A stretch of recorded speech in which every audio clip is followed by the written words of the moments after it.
Bom dia a todos, irmãos. Prazer estarmos compartilhando porção da palavra do Senhor.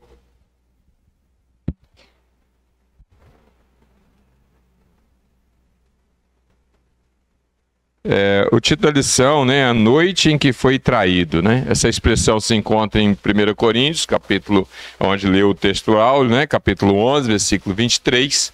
E a gente queria compartilhar um pouco desses trechos que vai falar aqui, principalmente na pessoa de Judas, Nós temos que entender que Jesus ele foi traído por alguns, negado por outros, rejeitado pela maioria, sua grande totalidade. Não é mesmo? Então Jesus ele seguiu o seu caminho, o seu propósito de morrer na cruz. Não porque o povo desejava, esperava, ansiava por aquilo.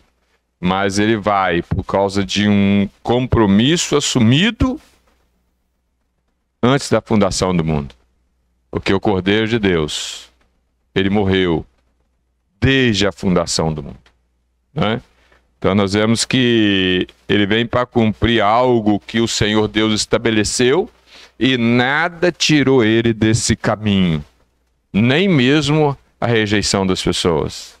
Às vezes a gente ajuda pessoas, na nossa humanidade, e a gente ajuda pessoas, e pessoas às vezes não quer, a gente desanima. Acontece com vocês, acontece, A gente desanima de ajudar pessoas que não querem ser ajudado. Não é mesmo? O Senhor, ele não olha essa superficialidade de nós olhamos. Ele não vê isso. Ele conhece a estrutura de cada um de nós. Ele conhece a estrutura de cada ser humano. Ele sabe que cada um de nós não merece. Uma grande diferença da graça, da lei, sabe qual é? A lei. A gente sempre paga algo que a gente não consegue ter. E a graça, a gente recebe algo que a gente nunca vai ter condição de pagar. Essa é a grande diferença da graça pela lei. Essa é a grande diferença da salvação em Jesus e o caminho das religiões. As religiões cobram algo que a gente nunca vai conseguir obter. E a graça de Jesus, ela nos oferece algo que a gente nunca vai conseguir pagar. Por mais que a gente melhore como pessoa, por mais que eu dê meu corpo para ser queimado, por mais que eu fale língua de anjo, por mais que eu faça qualquer coisa, nunca vou conseguir pagar aquilo que Cristo fez na cruz por nós. Então, muitas coisas interferiu nessa caminhada, desse propósito dele morrer na cruz. Muitas coisas aconteceram. Inclusive ser traído por pessoas tão de perto. Inclusive ser negado por pessoas que diz que ia com ele até a morte. Mas ele não desistiu da sua caminhada. Porque ele sabia que nenhum ser humano tem condição de chegar diante de Deus sem o sacrifício desse na cruz. Porque o Senhor sabe o que é eternidade. A gente não sabe o que é eternidade. O Senhor sabe o que é eternidade. O Senhor ele sabe o que é uma eternidade sem Ele. Ele sabe a dor que vai ser. Que a gente vive aqui esse período de tempo aqui, Eu já estou com 52, eu já esqueci do meu período de 15 anos. Alguns lances da vida nós percebemos. Alguns flashes de momentos passados a gente lembra. Mas não passou. Passou tão rápido, aí. Passou rápido, aí. Parece que foi ontem. Não é mesmo? Diga. Eu não. Parece que está com menos 365 dias, O homem já está com 15 dias só, não. Parece que você começa a segunda, eu costumo dizer em casa que a gente amanhece segunda-feira, E anoitece no sábado. Amanhã é segunda, a pessoa já anoiteceu no sábado. Tinha um filme chamado Crick, e o cara tinha um controle que ele pulava a vida, Aquele momento ruim, ele apertava e pulava. É interessante esse filme. Pois se você não...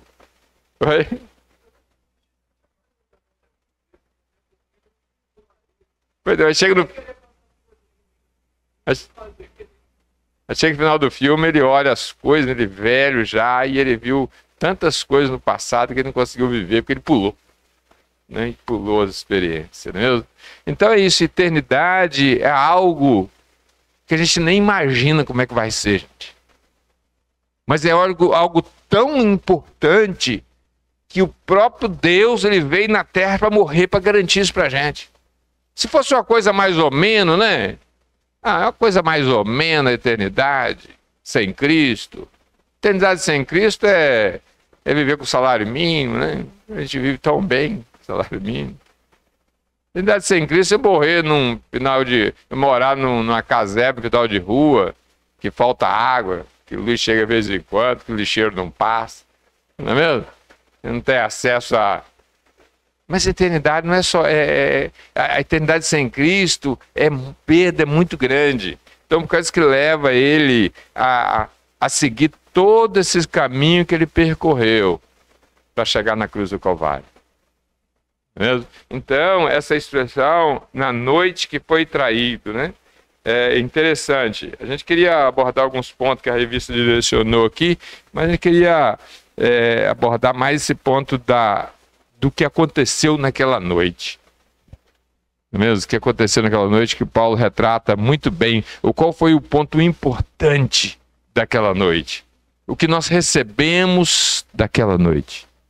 Não é? Então, para a gente entender, irmãos, que vale a pena caminhar no caminho do Senhor. Eu tenho certeza que tem muitas coisas nesse mundo que é muito mais gratificante do que estar aqui. Tem muitas coisas nesse mundo. Tem muitas coisas nesse mundo que é melhor, mais gratificante do que aprender do Senhor. É mais gratificante, né? É mais empolgante do que testemunhar do Senhor. Tem muitos assuntos que é mais emocionante do que falar da salvação em Jesus. Eu sei disso, né? Todos nós sabemos disso. É muito mais fácil falar mal do governo do que falar da salvação em Cristo. É muito mais fácil falar da notícia do Neymar do que falar da salvação em Cristo. É muito mais fácil contar a história de um filme, de uma novela, do que falar da salvação em Cristo. É muito mais fácil. É muito melhor, né? É muito melhor, né? Então, o desafio nosso é grande, irmãos. Prazerosa, né? Mas o desafio nosso é grande. Né? O desafio de viver nesse mundo com tantas possibilidades, proposta e que nos satisfaz. E a gente escolher caminhar no caminho do Senhor. Apesar de saber que a gente não vai conseguir chegar numa santidade, num topo de santidade, mas essa busca, ela é necessária. Né? Ela é necessária, né? E nos conduz a caminho de milagre. Não é mesmo? Ela nos conduz a caminho de bênção. Proporciona bênção para as pessoas. Não é mesmo? Então, irmãos, que a gente queria... vamos abrir lá em Mateus capítulo 14, capítulo 26. Tem liberdade, tá, irmão? Nós estamos aqui em família, pode ficar tranquilo, participa. Né? Deu vontade de falar, fala. Se não der tempo, deu... Né? Deu aí. Deu vontade de falar, fala, tá aí. Não, desculpa, irmão, é 26, versículo 14.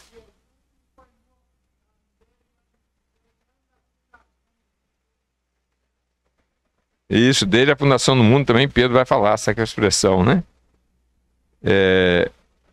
Que faz a expressão, acho que é Apocalipse. Apocalipse usa a expressão desde a fundação do mundo. Pedro fala também, o Cordeiro foi conhecido antes da fundação do mundo. Essas são essas expressões aí. Mateus 26, versículo 14. Em diante. Aqui começa a falar de Judas Iscariotes, né? Então um dos 12, chamado Judas Iscariotes, foi ter com o príncipe do sacerdote e disse: que me queres dar? E eu vou-lo entregarei. E eles pesaram 30 moedas de prata.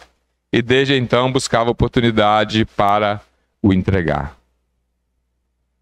Interessante, irmãos, que quando a gente vê a história de José, ela tem uma semelhança de venda, né? A ideia de Judá de vender José. Uns queriam matar, né? Não, vamos vender. Vamos vender. Oi? Apocalipse 13:8, que fala esses cujos nomes não estão escritos no livro da vida do Cordeiro que foi morto desde a fundação do mundo. A expressão está lá em Apocalipse 13:8. Então, essa expressão tá. Mateus ele fala um pouco diferente, mas que dá a entendimento para nós, não é mesmo? É isso aí. Então, Judas ele vai ter com um sacerdote para oferecer Jesus. Ó, eu entrego ele, a hora que vocês quiserem, o que vocês podem me dar? Né? O que eu ganho de recompensa disso? Não é mesmo? Aqui, irmãos, representa a busca das pessoas, as religiões, esperando algo em troca. Esperando algo, benefício em troca.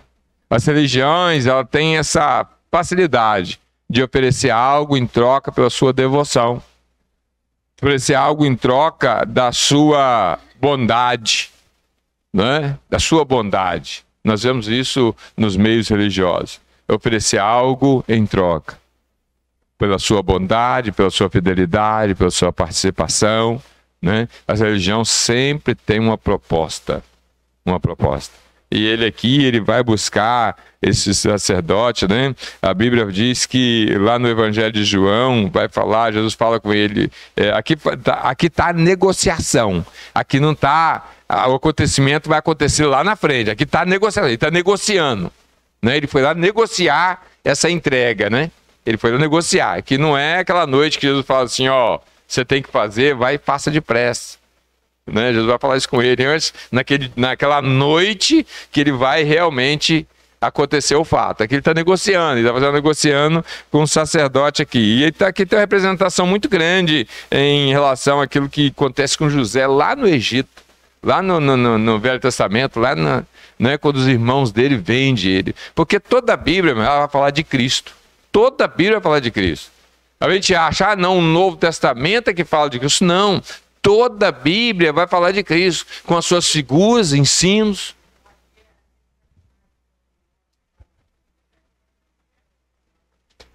De Cristo. Toda a Bíblia. Você quer um versículo que fala isso? Você quer um versículo? Está lá em Lucas. Vamos abrir Lucas, só para a gente... Né? Às vezes tem ensinadores que são metódicos, que vai acompanhar o ritmo certinho, né? Mas que a gente vai... Eu não estou falando aqui com pessoas já... Né? Que a gente possa... De repente os meninos estão mais novos aqui, possa... Né? Entender esses pontos aqui. Lucas, olha só como fala essa palavra, Lenito, que toda a Bíblia ela vai falar de Jesus. Quer ver? Qual o diálogo que Jesus tem aqui com os 2 discípulos do caminho de Emaús. Olha o que ele fala com eles aqui, ó.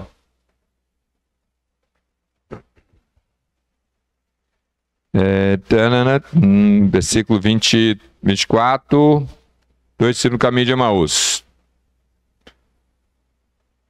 Versículo 27 do capítulo 24.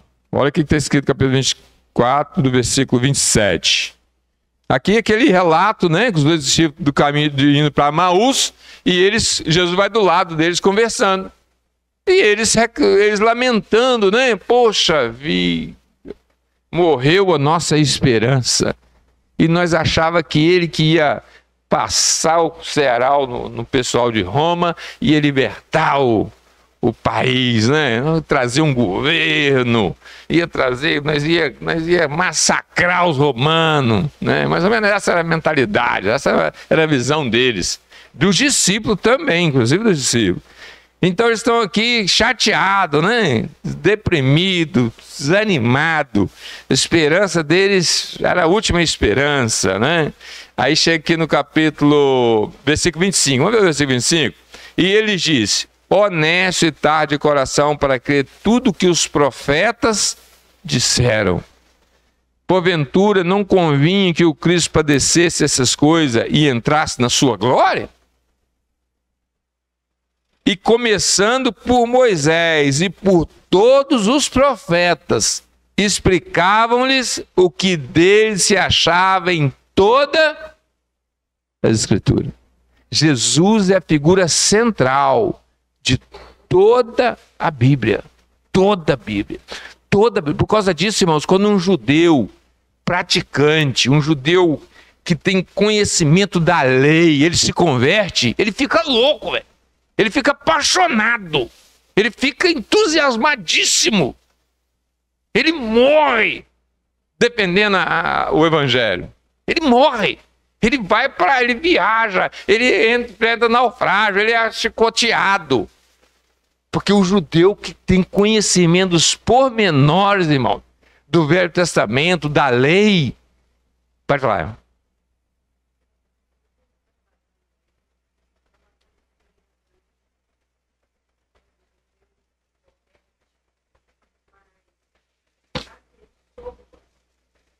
Que converte, ele tem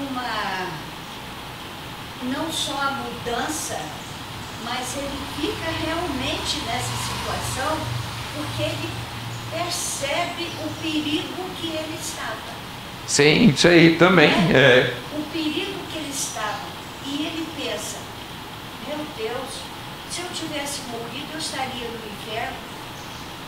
A preocupação dele e a alegria é diferente, porque a salvação, a gente fala assim, não, é só você aceitar Cristo, mas é muito difícil. Muito difícil. A pessoa se conscientizar. Que é um perdido, né? Eu falar, não, eu aceitei Cristo, mas a conscientização. Então a pessoa que se conscientiza, ele tem uma alegria muito grande. Com certeza. De saber a libertação que ele teve, o perigo que ele estava e o livramento que ele teve. E à medida do conhecimento da palavra de Deus, ele vai tendo muito mais apreciação disso. Nós quer conhecer o Senhor e prosseguir a conhecê-lo. Porque à medida que a gente vai conhecendo esses detalhes, a gente vai ficando cada vez mais empolgado. E o judeu, por que eu uso essa expressão, Naí? Porque o judeu, ele tem conhecimento de toda... O judeu não é judeu por nascimento, judeu de conhecer a Escritura, que conhece o Velho Testamento, igual Paulo. Então, quando ele crê em Jesus, ele vê todas aquelas figuras do Velho Testamento, ele vê em Jesus. O véu, a escama sai, e ele consegue enxergar nítido. Então ele consegue entender que aqueles cordeiros sacrificados significava Jesus. Ele consegue entender Isaías 53, a qual o eunuco estava com dúvida. O eunuco tinha conhecimento da Escritura. Ele tinha conhecimento, ele estava lendo. Ele falou, gente, de quem o profeta está falando? Dele mesmo? Ou de um outro? Então quando ele entende que aquela passagem ali aconteceu em Cristo, ele fica impressionado. Ele começa a perceber que todas aquelas festas, todo aquele movimento era por causa de Jesus. Quando vai chegar no Novo Testamento, vai dizer assim, o fim da lei é Cristo. Porque ele é o fim da lei, ele é o completar da lei. Ele é aquele que completou todo aquele ritual. Ele completou todo o ritual. Então o judeu, quando ele crê em Jesus, igual o Paulo creu em Jesus, ele vai fazer um movimento nesse mundo. Porque ele abre as escrituras lá no Velho Testamento, os salmos, ele vai entender todos aqueles cânticos, aqueles salmos de Davi, ele vai entender Isaías 53, ele vai entender por que as festas, por que aqueles movimentos, por que aquele sacrifício, por que aquele altar, por que a posição daquele altar. Ele vai ficar impressionado. Então, o que vai acontecer? Ele vai ter um fervor muito maior. Você concorda comigo, Naí? Um fervor muito maior do que, igual, por exemplo, a gente se converte, a gente fica impressionado. Mas à medida que a gente vai conhecendo, a gente vai ficando mais apaixonado nisso. A gente vai ficando cada vez mais, quando a gente se dispõe a conhecê-lo. Né? Agora, se a gente continuar raso, a gente vai sempre não vai ter aquela apreciação profunda. né? Porque a gente tem um conhecimento muito superficial. Para aquele que professa, mas não é Convencido. Um convencido, né? Convencido. Convencido. É. Porque eu sempre uso essa expressão, conhecê-lo e prossigamos a conhecer, né? Então esse conhecimento vai nos dar a estrutura. Eu sempre gosto de falar da viagem, né? Quando a gente vai fazer uma viagem para algum lugar, né? A gente até vai a primeira vez, a gente vai assim meio, a gente não sabe o caminho, vai meio apreensível. Mas à medida que você vai várias vezes naquele lugar, você começa a apreciar as coisas que estão em volta. Você começa a apreciar, você começa a conhecer. Por exemplo, se eu for no Rio de Janeiro, por exemplo, eu não sei nada lá. Eu não sei onde é os pontos turísticos, só pela televisão. Né? Eu não sei onde é o lugar bonito lá, rapidinho. Não sei onde é o lugar legal lá para ir, né? Mas quem mora, igual o Jorge conhece lá, ele tem uma apreciação muito melhor. Ele sabe onde é as favelas lá, né? Que coisa. Ele sabe onde é as favelas, olha. Fala, Danielson. Você deu um gancho aí no assunto da irmã aí. Aham. Porque o convertido verdadeiramente, ele tem que fazer a diferença. Ele tem que sentir essa diferença na conversão dele. Sim, é isso aí. Porque se ele mesmo não sentir essa diferença no ato da conversão, então ele não se converteu. É isso aí. Agora, olha só, porque tudo aquilo que ele participava, que o mundo oferecia, tudo aquilo é esquecido naquele momento da conversão. Uhum. Porque ele está renunciando para o mundo. Sim. Não é isso? Uhum. Então eu vou só dar duas palavrinhas do que eu fazia, do que eu participava lá. E eu, meu irmão, sinceramente, eu não bebia, eu comia com farinha. É. E eu jogava, não Cartier, mas os demais jogos que eu ia estudando, eu ia penetrando. Então, naquele ato da minha conversão, aquilo tudo foi renunciado, esqueci completamente de Graças. tudo aquilo. São os resultados da salvação, né? E Isso aí. um dia, eu dando esse testemunho a uma pessoa que já era convertido, ele ainda duvidou, falou, mas como foi essa sua conversão se você esqueceu de tudo? E eu ainda sinto vontade ainda de fumar um cigarro, de tomar um meu irmão. Aí eu me sinto que eu me converti verdadeiramente. É isso aí. Então aí é que eu estou dizendo, tem que fazer essa diferença. Se não sentir essa diferença, tem que tomar cuidado. É o corte, né? Tem que haver o corte, né? Então isso é importante. Então, irmãos, então nesse diálogo aqui, os discípulos nesse caminho de Emaús, Jesus vai tratar toda a escritura que fala dele, né? Tudo apontava para Cristo. Todas as ações, todos os compromissos que Deus assume com o povo, sempre foi nessa temática.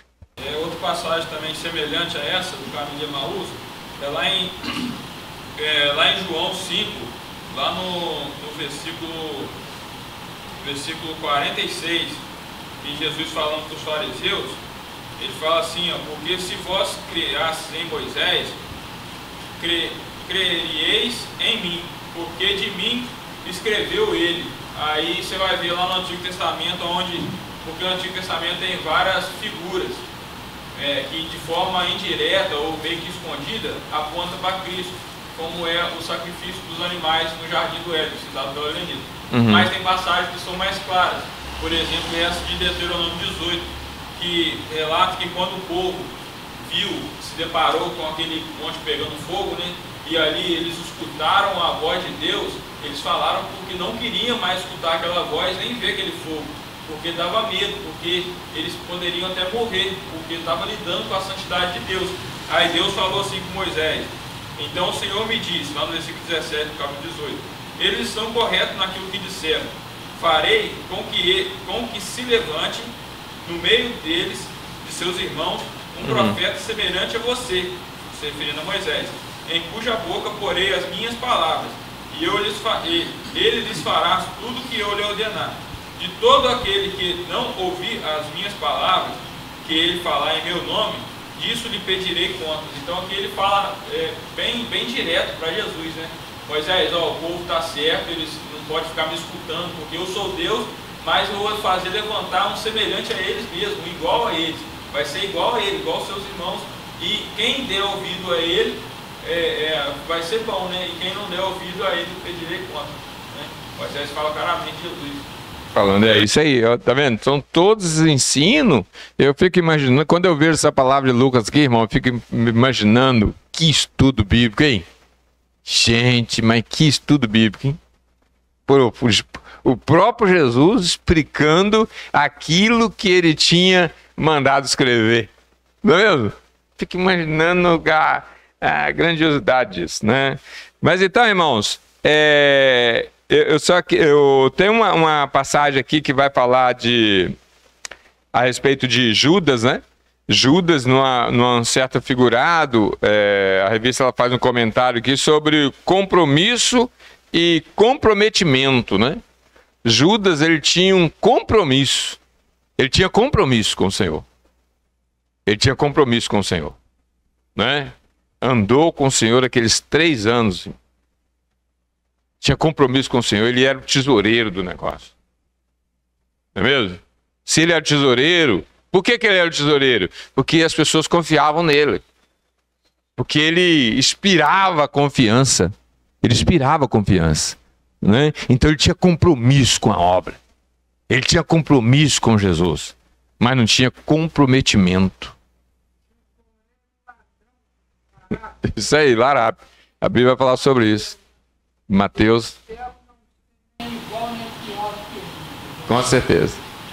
Então, eu só queria trazer essa memória para a gente, isso aqui.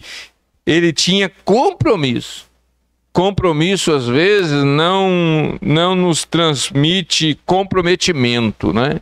Essa questão aqui é uma autoavaliação que cada um de nós temos que fazer. Eu costumo dizer para as pessoas que a obra do Senhor ela tem que ser feita desanimada. Tem que ser feita desanimada. Mesmo se a gente estiver desanimado, tem que participar, tem que ir. Porque nem sempre a gente está empolgado. Nem sempre a gente está, ai, que bom, que maravilha, que hoje tem reunião. Nem sempre a gente está assim. Você sabia? Se você for sincero, você vai concordar comigo, né? Nem sempre. Nem sempre a gente, ai, que doido, chegar em casa para poder ler a Bíblia. Acontece com você?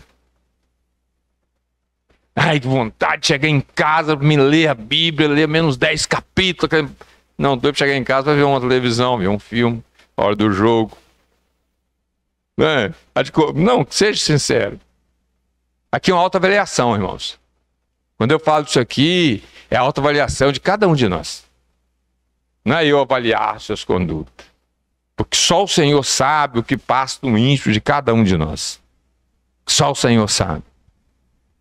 Tem um comentário de uma pessoa, que um pregador foi numa certa igreja e a pessoa estava muito ansioso para que ele fosse.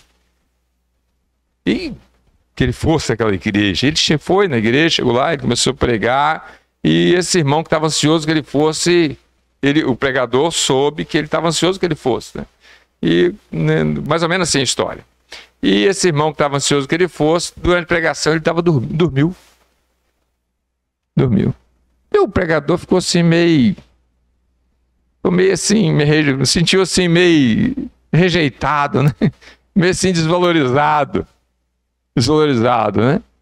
No meu caso, eu não ligo não. Quando eu estou pregando, a pessoa dorme, já falei, né? Aqui, quando estou pregando, a pessoa dormir, para ficar tranquilo, eu fico satisfeito. Eu me sinto um cara mais importante do mundo, que eu consegui fazer você dormir, né? Que tem um irmão aí que paga R$600 de consulta para dormir, para o cara, para tratamento de sono, né? Consulta cara, R$600 ele paga. Rapaz, eu queria trabalhar nesse serviço, véio. Eu cobrava só 200. Eu cobrava pouco. Ele fala o tratamento para doença. R$600 só a consulta, para dormir. O cara não consegue dormir. Isso é um simples, né? A gente tá mais Rivotril para dormir. Dá bem que tem um Rivotril, né? Ajuda muito. Mas graças a Deus, né? Mas é isso aí, cada um tem suas táticas, né? Então esse irmão dormiu durante, aí depois ele foi questionar. Aí a pessoa falou, rapaz, você não sabe a quantidade de remédio que ele tomou para poder estar aqui, que ele estava numa fase terminal de câncer. E o pregador não sabia desse detalhe. Ele sabe a quantidade de remédio que ele tomar para ele se sentir bem e poder estar aqui. Você está vendo? Então, a gente não pode julgar as pessoas. Então, só quem sabe que se você tem comprometimento ou compromisso é você mesmo. É a autoavaliação. Porque a gente só consegue ver o externo das pessoas. Você consegue ver só o externo das pessoas. Não é? Você consegue ver o coração. Né? Então, é a autoavaliação. Então, quando eu falo essa questão aqui de compromisso e comprometimento, é a autoavaliação. Né? E qual tem sido, né? Será que eu tenho só compromisso? Ou será que eu tenho um comprometimento? Porque se eu tiver um comprometimento, irmãos, poucas coisas, nada vai impedir que o testemunho do Senhor. Nada vai impedir. Perseguição. A nossa postura, realmente, ninguém pode avaliar o nosso coração. Com certeza. Ninguém. Só o nosso Deus. Porém, nós temos condição de observar frutos, né? Os frutos. Isso aí. Porque pelos frutos conhecereis nós conheceremos. Mesmo no nosso meio. Dia a dia, no nosso ajuntamento, nós temos condição de avaliar aquele e aquele, através do seu comportamento. Por exemplo, você, de acordo com o seu comportamento, eu, na minha fraqueza, posso fazer uma avaliação sua. Poxa, Vantuil está bem arrumado, ele está crachado, ele está com a fala boa, ele está dentro da palavra de Deus. Sim. A gente faz uma avaliação. Infelizmente, nós somos dados a julgar. Julgar, é isso aí. Né? É porque a gente olha, qual que é o tipo que eu digo, né? Autoavaliação, né? A gente tem que sempre fazer autoavaliação. E aconteceu um fato aqui na igreja, e até falei com o irmão até ficou meio chateado por aquilo. Eu falei, rapaz, fica tranquilo, só leva pedrada em árvore que dá fruto. Árvore que não dá fruto não leva pedrada, velho. Né? Não sei quem conhece, quem já derrubou manga aqui na paulada, né? Os mais novos, que acho que nunca fez isso. Já jogou pedra em pé de manga, Caio? Acho que já jogou? A cara tá aí. Né? Não jogar pedra, a gente ia derrubar manga, a gente ia pegar manga antigamente. Hoje em dia não tem muito essa cultura, né? Mas antigamente ia longe buscar manga. Então a gente tampava na pedra o pé de manga. Então, aí até comentei com essa pessoa, eu falei esse comentário. Só leva pedrada quem dá fruto, velho. Se você não quiser dar fruto, então você não vai levar ataque nenhum. E nem elogio. Porque o fruto, ele vai ter elogio e vai ter ataque. Vai ter pedrada, mas vai ter elogio. Que fruto bom, gente. Não é? Mas vai levar pedrada.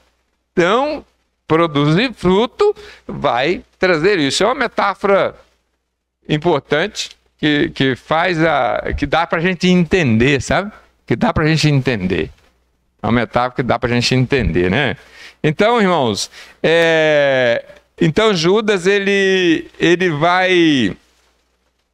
tinha compromisso, mas não tinha comprometimento. Tem uma metáfora também que diz sobre o lanche, né? O lanche, né? A galinha num lanche, a galinha teve um compromisso, ela doou o ovo. Não é mesmo? Aí o porco, ele tinha compromisso. Ele doou a vida. Né? Ele deu a vida para que o lanche fosse para botar o bacon, não é mesmo? É uma metáforazinha boba, né? Só desperta o Guilherme nesse sentido. O Guilherme é despertado com essa metáfora. Ele gosta muito de lanche, né? Então desperta. Você não despertou, você despertou o Guilherme aqui para comer lanche logo de noite de novo, né? Então, é uma metáfora muito pequena também, mas que é muito interessante essa expressão usada, compromisso e comprometimento, né? Então, a gente vê muitas pessoas com muitos compromissos, né? Principalmente as religiões, ela exige compromisso. Ela exige compromisso. Mas o Senhor, ele não faz, para o Senhor, ele não faz diferença compromisso.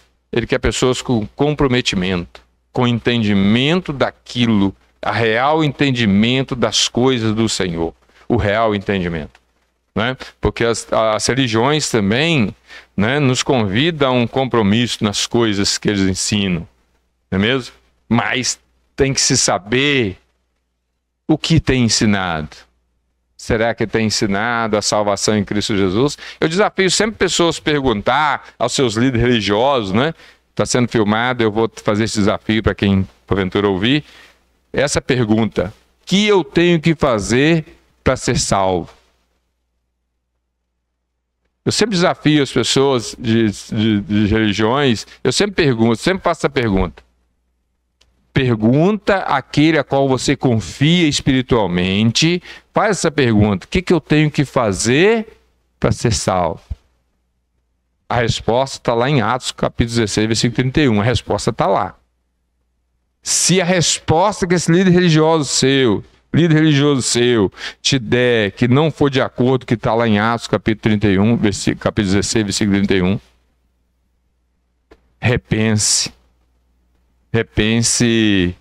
o caminho, o ensino que você está seguindo. Não é mesmo? Porque o mais importante nessa vida, irmãos, não é ajudar pessoas, não é se tornar uma pessoa melhor. O mais importante dessa vida é crer em Jesus como Salvador. Esse é o mais importante. Ajudar pessoas, se tornar uma pessoa melhor é resultado disso. É resultado disso. Não é? Porque quando nós vemos no templo, por exemplo, o tabernáculo, o primeiro ato que as pessoas quando entravam era o altar do sacrifício. Você não podia passar o altar e ir na pia se lavar. Era altar do sacrifício, depois se lavar na pia e depois oferecer lá dentro do templo. Não tinha do tabernáculo. É um processo. Então a vida não adianta eu pular a cruz de Cristo e tentar me lavar através de ações melhores, de pessoa melhor, de deixar de roubar, de matar, de beber, de prostituir. Não é mesmo? Isso são esses acontecimentos são resultado do pecado. Roubar, matar, prostituir, trair, falar mal dos outros é resultado do pecado. É resultado do pecado.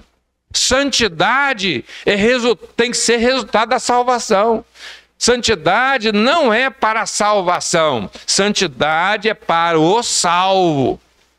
É para o salvo. Se eu sou um salvo pelo Senhor, eu tenho que procurar caminhar de uma forma a testemunhar dele, caminhar no caminho dele, produzir fruto digno, não é? Digno. É isso que Paulo vai falar em Atos, em Efésios capítulo 4, versículo 1. Olha só que palavra interessante aqui, ó. Efésios capítulo 4.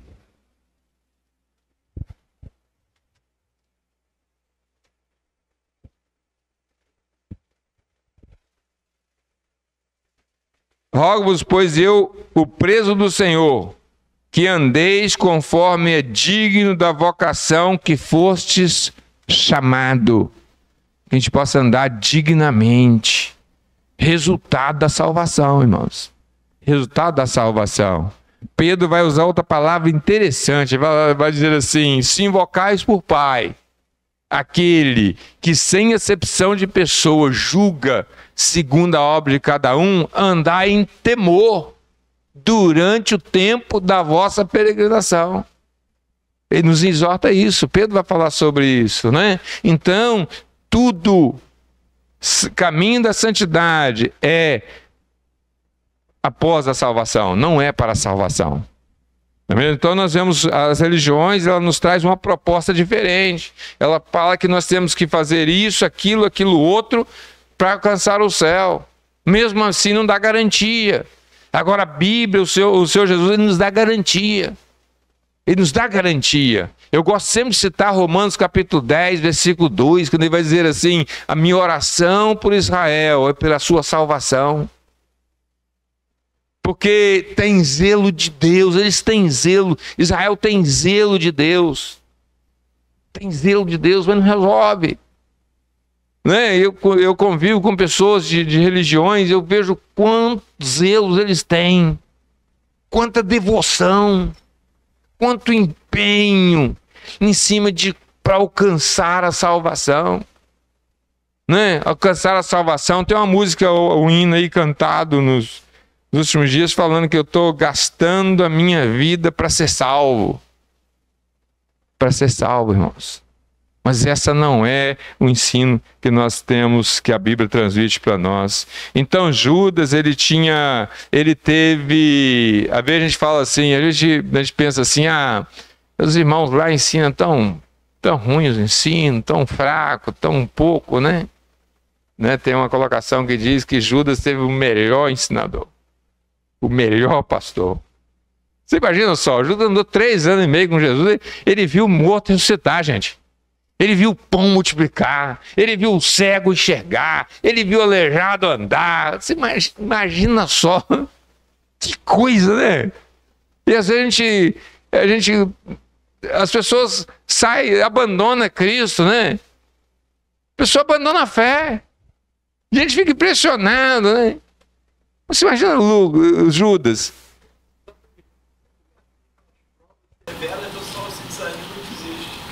Não, você vê Judas, né? Judas teve quanta informação, cara. Quanta coisa extraordinária. Não é mesmo? E ele, mesmo assim, ele entra por esse caminho, né? Então, irmãos... Oi?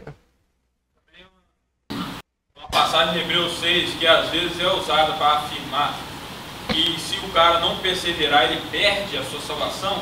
Na verdade, nós entendemos que aqui se refere a alguém que nunca foi salvo, estava vivendo como salvo, como aconteceu com Judas. Compromisso. Fala assim, porque é impossível que os que já uma vez foram iluminados, Judas foi iluminado, os que provaram o dom celestial, ele provou do dom celestial, ele andou com Jesus, viu lá, isso tudo, e fizeram participantes do Espírito Santo, a obra que ele trabalhou ali, Judas, né? E provaram a boa palavra de Deus e as virtudes do século futuro. Né? Essas virtudes do século futuro são os milagres que aconteceram, né? E recaíram, seja outra vez renovados para arrependimento. Então ele fala que é impossível. As pessoas que foram iluminadas, foram provar o dom celestial, fizeram participante do Espírito, né? Eles não são renovados para arrependimento, pois assim, quanto a eles, de novo crucificam o Filho de Deus e expõem a vergonha ao vitupério. Então essa passagem nós entendemos que está falando para aquela pessoa que nunca creu, que viveu, participou, ficou firme, né, se mostrou crente, falou que era crente, confessou, batizou, mas na verdade depois ela se afasta, ela sai e vai embora. Então dá a entender por essa passagem que essa pessoa fala que é impossível se renovar, né? Aí uma dúvida minha também, que fica como aplicar, como entender, e só Deus, né, pode saber quem é a pessoa que está nessa situação ou não. Então, o nosso conselho, por mais que a gente vê algum irmão que se afastou, a gente vai atrás, prega de novo, fala de novo, né, chama de novo, porque a gente não sabe quem é ou quem não está nessa situação. Então, irmão, você vê Judas, ele vai sair de uma informação tão precisa. Então, o ensino que a gente ensina aqui, tão fraco, né? Tão óbvio a pessoa não vir mais, é óbvio, né? Tão simples, né? Porque se Judas, com o melhor ensino, com tudo aquilo, isso que eu falo para as pessoas, milagre não cativa pessoas. As pessoas ficam caçando milagre, né? Eu gosto de ver o milagre, eu gosto de ver né? Tem uma expressão, eu gosto de ver o circo pegar fogo, eu gosto de ver movimento. Mas isso não firma pessoas. Que aí vai firmar. O povo que mais viu o milagre caiu morto no deserto. Foi o povo que viu o milagre de Moisés. Milagre de Moisés. É o que o rico vai falar lá no inferno. Manda lá que de repente, se um morto ressuscitar, eles vão acreditar. Não, se um morto ressuscitar, eles vão acreditar. Pô, não, lá tem Moisés, lá tem a palavra de Deus. Não é por causa que a salvação é um milagre. A salvação é um milagre, irmãos. Né? Então, por causa disso que um salvo pelo Senhor, ele vai ter atitudes diferenciadas. Diga. A salvação é um milagre, quanto é um milagre, que veio lá que o Senhor ressuscitou Lázaro, que acabaram os fariseus lá, aquela turma lá, uns creram e outros não creram. Quer dizer, você vê um cara morto ressuscitar na tua frente, e passou nada diferente isso.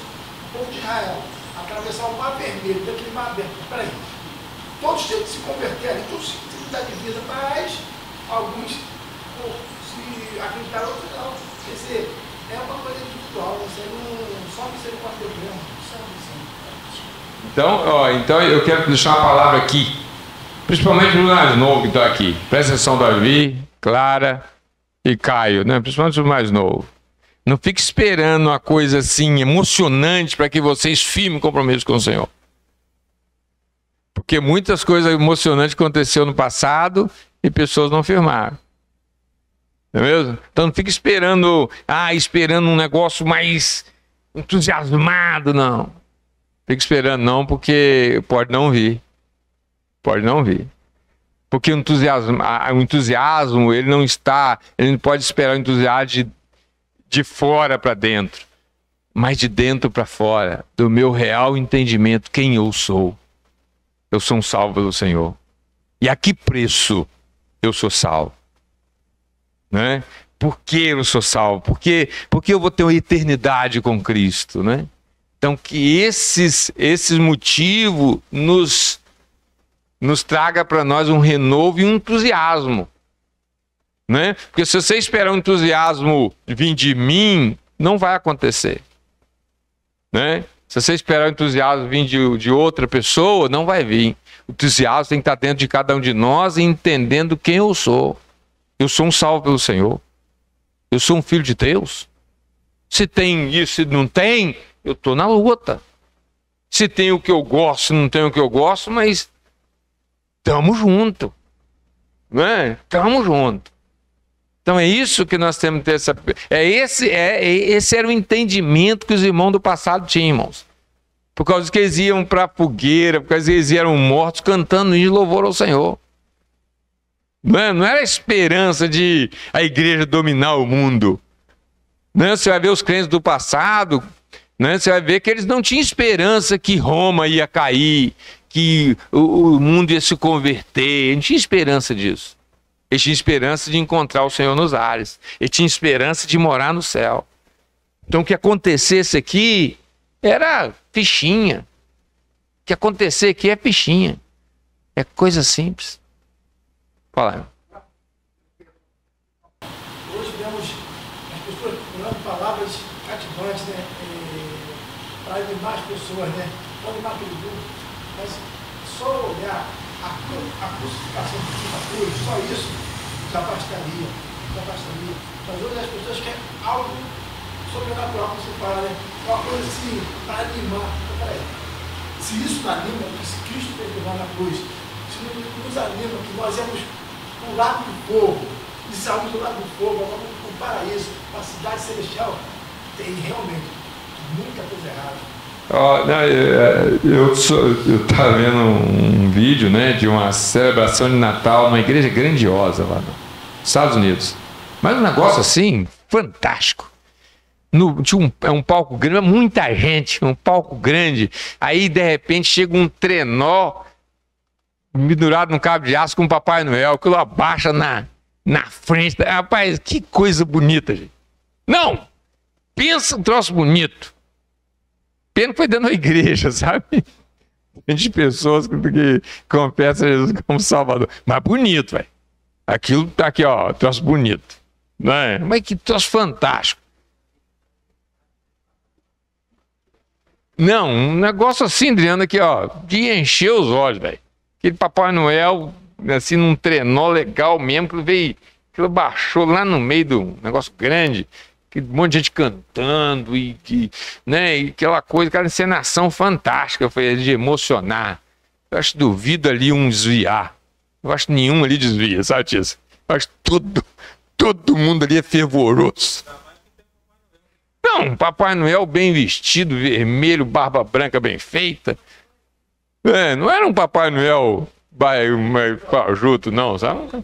Não é Papai Noel com a barba torta, não. Negócio bem feito, o cara bem, das bochechas vermelhas, entendeu?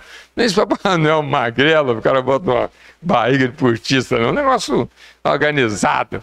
Eu fico imaginando, né? Ninguém desvia de uma igreja dessa. Entendeu, irmão? Mas o evangelho não é isso. O evangelho não é isso. Não é isso o evangelho, né? O evangelho não é algo que nos traz, não é um movimento que nos conduz a uma satisfação plena no sentido de realização de todos os nossos projetos. O evangelho é uma proposta de Deus para a salvação de todo aquele que nele crê, irmãos. O evangelho não é uma proposta de plena satisfação desse mundo, mas é uma proposta de salvação. O evangelho é o poder de Deus. As pessoas ficam buscando o poder de Deus, né? Poder de Deus nisso, para isso, para aquilo. Mas o evangelho é o poder de Deus para a salvação. O poder de Deus está dentro de cada um de nós. E às vezes a gente não consegue perceber, né? O quanto nós somos abençoados. Quando a gente entende isso, irmãos, participar das reuniões, falar com as pessoas, testemunhar, vai ser um prazer. Vai ser um prazer. Porque eu começo a entender que eu detenho algo que pode mudar o destino das pessoas. Destino das pessoas. Não é? Quando eu começo a entender que eu detenho algo, está em mim, aquilo que pode mudar o destino das pessoas. Eu vou ser uma pessoa melhor. Né? A gente vai ter um fervor maior quando a gente entender isso. A gente vai depender de coisa externa. As coisas externas eram importantes. Eu até comecei a falar semana passada aqui sobre princípio e métodos. Né? A gente tem que desenvolver método. A gente tem que desenvolver métodos mais atrativos, métodos que possam, né, nos envolver. Não é mesmo? São métodos. Os métodos, eles são desenvolvidos, eles podem começar a ter um tempo parar, né? Nós temos que o coral que canta, isso é um método, né? É um método. Tem um jovem que canta, é um método, não é mesmo? Isso não é um princípio, é um método. É um método de pregar o evangelho, não é mesmo? Tudo são método. O instrumentos são método. São músicas bem cantadas. Nós temos que pensar nisso, nós temos que desenvolver isso, nós temos de crescer nisso. Não é mesmo? Tem método que é usado em certo lugar que aqui não funciona. Eu gosto sempre de citar o Romildo. O meu Romildo tem um método lá, sabe qual método ele tem? Não sei se vocês já viram lá os vídeos. Distribuir sopa. Não é, Tia? Um negócio assim, meio desorganizado, não tem organização. Eu imagino o Guilherme comendo aquela sopa. Não come, vai morrer de fome, não vai comer aquela sopa, né? Um negócio desorganizado, já viu, Guilherme? Desorganizado, que panelão, que um monte de pau pegando fogo por baixo, o pessoal mexendo aquilo igual a cuca, né? É um método, funciona lá, aqui não vai funcionar. Se ela chegar aqui e nós distribuir no sopão naquele estilo, a pessoa não quer nem pega. Mas lá funciona um método que ele desenvolveu. Que não é princípio, é um método. Ele convida as crianças para aprender instrumento musical. É um método. A cultura, é isso aí. É um método. Quando eles vão pregar o evangelho para os índios, eles não chegam lá de terno e gravata. Não vai chegar de terno e gravata. Não, lá é desenvolvido outro método, outra forma de pensar, outra forma de falar.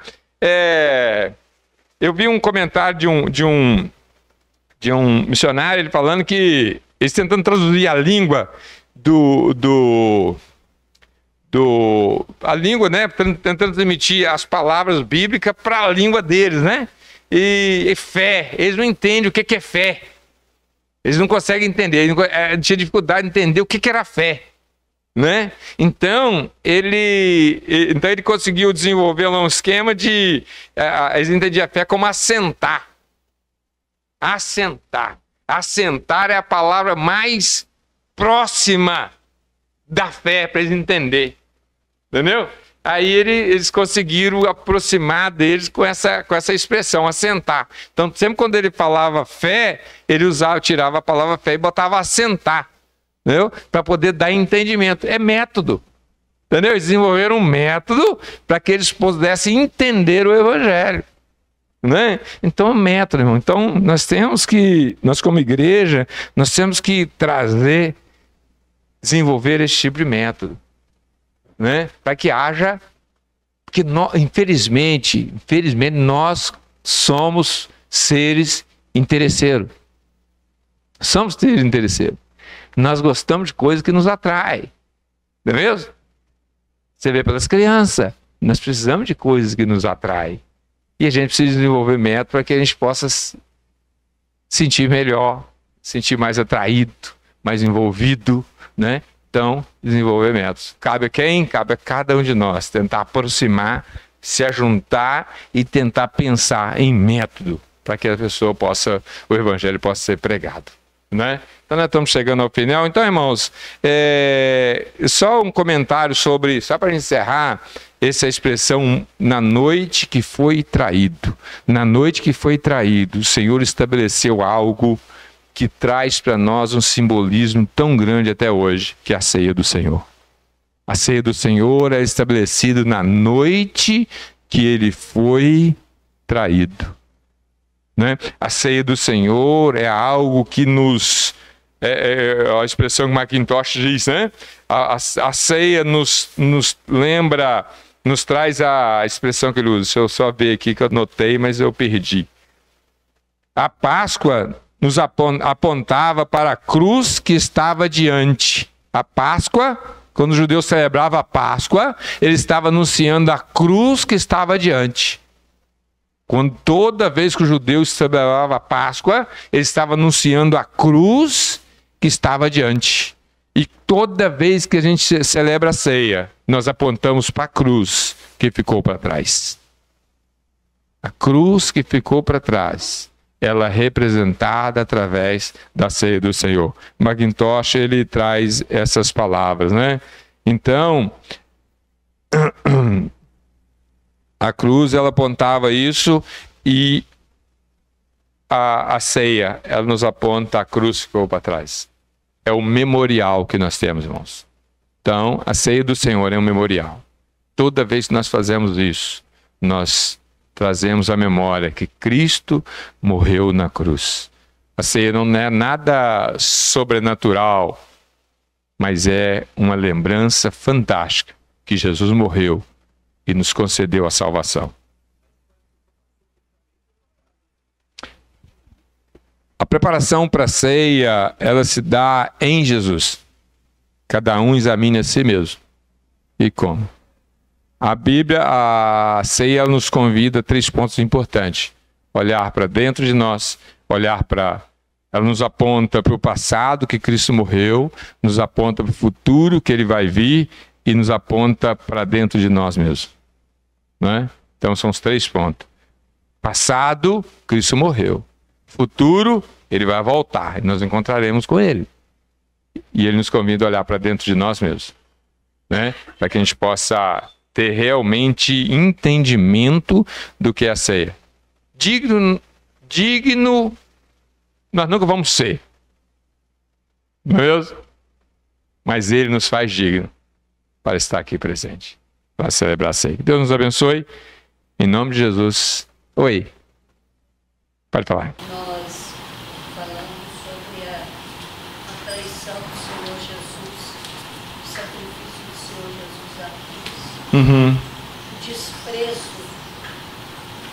o desprezo, ele aqui falando, acho que é Salmo que fala, até citado na revista, que até aquele que sentou na mesa com ele, o desprezo, né?